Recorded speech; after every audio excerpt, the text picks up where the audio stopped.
राधे राधे, हरे कृष्णा। कैसे हो आप सभी लोग? आशा करती हूँ आप सभी परम मंगल में होगे, स्वस्थ होगे, अच्छे होगे। सबसे पहले आप सभी को सावन की अनंत और अनंत शुभकामनाएं। सावन का पावन पवित्र महीना प्रारंभ हो गया है। सावन के महीने में हर सुहागन महिलाओं को अपने पति की लंबी आयु के लिए, अपने पति के मान सम्मान के लिए, अपने पति की बिजनेस की बढ़ोतरी के लिए कुछ कुछ उपाय जरूर करने चाहिए, जो कि मैं इस वीडियो के माध्यम से आपको बता दी। मैं हर सावन ये सारे उपाय करती हूँ और इसका रिजल्ट ना बहुत बहुत बहुत ज्यादा अच्छा लगता है। तो सावन में हर महिलाओं को क्या क्या करना चाहिए, चलो उसके बारे में नजर डाल लेते हैं। सबसे पहली और मोस्ट इंपॉर्टेंट बात, अगर आप मंगलसूत्र नहीं पहनते, फॉर एग्जाम्पल मैं मंगलसूत्र पहनती हूँ लेकिन बीच में मेरा मंगलसूत्र मेरी बेटी के द्वारा टूट गया था, तो उसने खींच दिया था तो टूट गया था। तो मंगलसूत्र फिर मैंने पहनना बंद कर दिया, क्योंकि वो खींच दिया था। टूटा हुआ मंगलसूत्र, खंडित मंगलसूत्र शास्त्रों के अनुसार पहना नहीं जाता है। तो बेसिकली सावन में हर महिला को मंगलसूत्र अवश्य पहनना चाहिए। अगर आप चाहे पहनते हो चाहे ना पहनते हो, कोई मतलब नहीं। वैसे भी जो साधु संत सन्यासी लोग होते हैं, जो गृहस्थ जीवन की लाइन में होते हैं, उनके लिए तो तुलसी माला ही सर्वोपरि होती है। मैं चाहे पूरे साल भर पहनूं चाहे ना पहनूं, लेकिन श्रावण का महीना और करवा चौथ का व्रत एक ऐसा दिन होता है जिस समय पे मैं मंगलसूत्र अवश्य पहनती हूँ। तो सावन के प्रथम दिन ही अर्थात पूर्णमासी से ही मैंने ये मंगलसूत्र धारण कर लिया था। मंगलसूत्र पे रोज सुबह सुबह जब भी आप पूजा अर्चना वंदना करो तो चंदन अवश्य लगाओ। यहाँ पे इस पे चंदन आप अवश्य और अवश्य लगाइए। तो सावन के महीने में ये कार्य आपको अवश्य करना चाहिए। हर सुहागन स्त्री को मंगलसूत्र चाहे नकली हो चाहे असली हो, आपको अवश्य और अवश्य पहनना चाहिए। अगर आपके पास आपकी शादी का मंगलसूत्र है तो आप शादी का मंगलसूत्र पहनिए। अगर शादी का मंगलसूत्र नहीं है, फॉर एग्जाम्पल ये मेरी शादी का मंगलसूत्र नहीं है, हाँ दिलाया मेरे हस्बैंड ने है लेकिन ये मेरी शादी में फेरे के वक्त नहीं था, हाँ तो मैं तब भी इसको पहनती हूँ। कैसा भी मंगलसूत्र आपको पहनना चाहिए। अगर शादी का है तो बहुत सर्वोत्तम है, अगर शादी का नहीं है तो जैसा भी मंगलसूत्र हो आपके पास पहनना चाहिए। रोज सुबह सुबह उस पर कुमकुम और हल्दी से इसकी पूजा अवश्य और अवश्य करनी चाहिए। दूसरी और मोस्ट इंपॉर्टेंट बात, श्रावण के महीने में हर महिलाओं को चूड़ी अवश्य धारण करनी चाहिए। अगर हरे रंग की चूड़ी हो तो बहुत ज्यादा सर्वोत्तम है।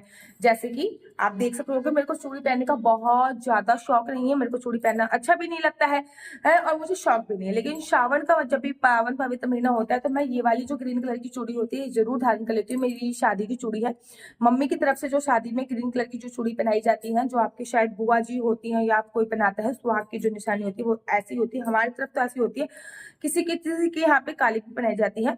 तो अगर आपको चूड़ी पहनने का शौक हो चाहे ना हो, मेरी तरह जैसे कि मेरे को चूड़ी पहनने का बिल्कुल भी शौक नहीं है तब भी आपको श्रावण मास में चूड़ियां अवश्य धारण करनी चाहिए। तो एक तो आपको हरे रंग की चूड़ी धारण करनी है, दूसरी आपको ऐसी चूड़ी धारण करनी चाहिए जिसपे हरा भी हो, पीला भी हो और लाल भी हो। ये देखो, हरा पीला और लाल तीनों कलर आपको इसमें दिख रहे हैं। ये सुहाग की निशानी का कलर है, ये सावन का कलर होता है और ये भगवान विष्णु का अति प्रिय कलर होता है। तो इन तीनों रंगों की चूड़ियां जो होती है मैं आपको दिखा देती हूँ। कुछ इस टाइप की आपको धारण करनी चाहिए। कि मुझे कहीं मैं श्रीमद् भागवत महापुराण करने गई थी, वहां पे मिली थी। ये प्लास्टिक की चूड़ी आपको इस समय पर धारण नहीं करनी चाहिए, ये लाख की चूड़ियां है।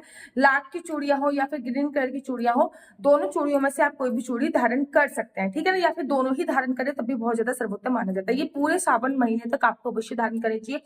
मैंने आपसे बोला ना, वैसे बेसिकली मुझे चूड़ी पहनने का कोई भी शौक नहीं है, उसके पीछे भी एक कहानी है, मैं कभी और बताऊंगी। मेरे को चूड़ी पहनने का बिल्कुल भी शौक नहीं, लेकिन श्रावण के महीने में और करवा चौथ वाले दिन मैं चूड़ी अवश्य और अवश्य धारण कर लेती हूँ। तीसरी और मोस्ट इंपोर्टेंट, सावन में जितना ज्यादा हो सके हर महिला को ग्रीन रंग के और लाल रंग के और पीले रंग के कपड़े पहनने चाहिए। इस साल तो मैं लाल रंग के कपड़े पहनने की मनाही कर रही हूँ, क्योंकि ये मंगल का साल है और हर किसी में गुस्सा आक्रोश बहुत ज्यादा है। मंगल के साल में गुस्सा आक्रोश बहुत ज्यादा होता है। तो इस साल मैं लाल रंग के कपड़े पहनने की मनाही कर रही हूँ। वैसे लाल रंग सुहाग का रंग होता है, लेकिन ग्रीन एंड येलो कलर के कपड़े आप जरूर पहने। कुछ ऐसा भी पहन सकते हैं जैसे कि मैंने सूट पहना हुआ है ग्रीन एंड येलो कलर का, तो ग्रीन एंड येलो कलर के आप कपड़े पहन सकते हैं, जैसे कि येलो है ग्रीन है, कपड़े पहन सकते हैं। बहुत बहुत ज्यादा सर्वोत्तम आता।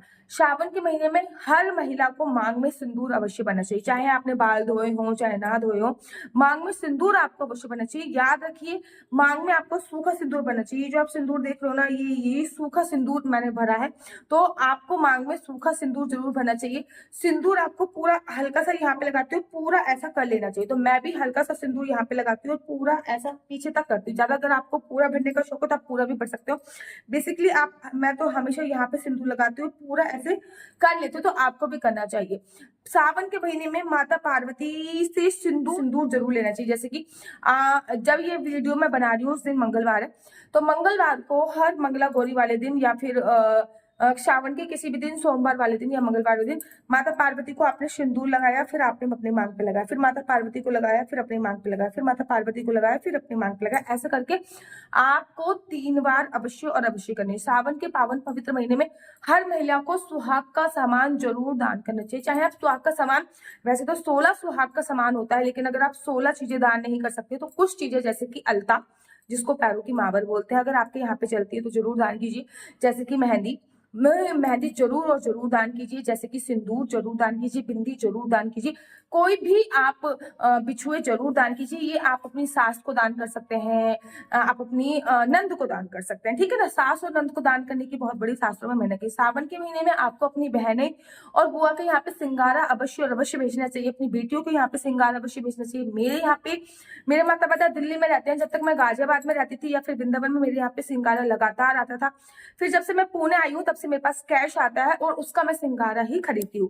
श्रावण के महीने में आपको सेमिया अवश्य खानी चाहिए। आप यकीन नहीं करोगे कि मेरी तो माता जी सेमिया बनाकर भेजती थी बहुत छोटे छोटे हाथ से, लेकिन अब तो परिस्थिति ये हो गई है कि मैं पुणे आ गई हूँ और मेरी मम्मी पापा दिल्ली में रहते हैं, तो वहां से सेमिया नहीं आ सकती, तो मैं सेमियों का पैकेट लेके आ गई हूँ। और कल सावन का पहला दिन था, सोमवार, और मैंने कल ही से सेमिया बनाना चालू कर दिया था। हफ्ते में चाहे 2 बार बनाओ चाहे 3 बार बनाओ, जरूर और जरूर और जरूर बनानी चाहिए। सावन के महीने में अपनी बहनों को कुछ ना कुछ दान अवश्य करना चाहिए, अपनी बेटियों को कुछ ना कुछ दान आपको अवश्य करना चाहिए। श्रावण के महीने में आपको मेहंदी अवश्य और अवश्य लगानी चाहिए। देखिए, मैंने तो अभी नहीं लगाई है, लेकिन डेफिनेटली मैं थोड़ी बहुत मेहंदी श्रावण के महीने में अवश्य लगाऊंगी। आप चाहो तो जितनी ज्यादा भी लगा सकते हो, आप चाहो तो कम भी लगा सकते हो, लेकिन सगुन की मेहंदी आपको श्रावण के महीने में अवश्य और अवश्य लगानी चाहिए। हर सुहागन महिलाओं को सावन के महीने में घर के मुख्य द्वार पर 2 दीपक जरूर जलाने चाहिए, जिससे आपके पति की तरक्की बढ़ती है।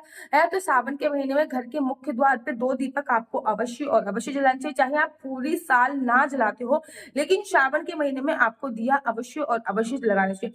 श्रावण के महीने में हर सुहागन महिलाओं को अपने पति के चरण स्पर्श अवश्य करके चन्यामृत का पान करना चाहिए। देखिए, ये सावन का जो महीना है ना, ये 22 तारीख से शुरू हुआ है और ये 19 अगस्त को खत्म हो जाएगा। कुछ पूरा मिला के 1 महीने का भी ये श्रावण नहीं है। 22 तारीख से शुरू हुआ है, 19 अगस्त को खत्म हो रहा है, तो पूरा मिला के 1 महीने का भी ये सावन नहीं बैठा है। लगभग 20-21 दिन का सावन है। तो 20-21 दिन आप अपने पति के पैरों का चन्यामृत जरूर लीजिए। मतलब थोड़ा सा पानी लीजिए, पानी से अपने पैरों के चरण धो लीजिए, अपने पति के चरण को हल्का सा टच कर लीजिए, उसके बाद उस पानी का पान कर लीजिए, जिसे कहते हैं पति के चरणों का चन्यामृत पीना, ठीक है। जिससे आपके पतिव्रता धर्म में वृद्धि होती है, जाने अनजाने में किए गए पापों का भी ये नाश होता है, समन होता है। सावन के महीने में हर सुहागन महिलाओं को भोले बाबा पे जल समर्पित जरूर करना चाहिए। चाहे तो आप पूरे सावन करना चाहिए, नहीं तो कहीं कभी कभी, तो जैसे कि सावन का सोमवार हो गया, माँ मंगला गौरी का वार हो गया, इस टाइम पे जरूर करनी। सावन के महीने में अगर आपके पति में और आप पे बहुत ज्यादा अनबन चल रही है, तो माता पार्वती के साथ उनका गठबंधन आपको अवश्य करना चाहिए। याद रखिए, माता पार्वती के साथ उनका जब आप गठबंधन करेंगे तो कलावा ले लेंगे या फिर कोई सफेद रंग का सूट भी ले सकते हैं, और भोले बाबा के साथ माता पार्वती का गठबंधन 7 बार आपको अवश्य करना चाहिए, जिनसे उनकी जो जोड़ी होती है वो बहुत ज्यादा ब्लेस्ड होती है और आपको सदा सुहागन होने का आशीर्वाद मिलता है और आपकी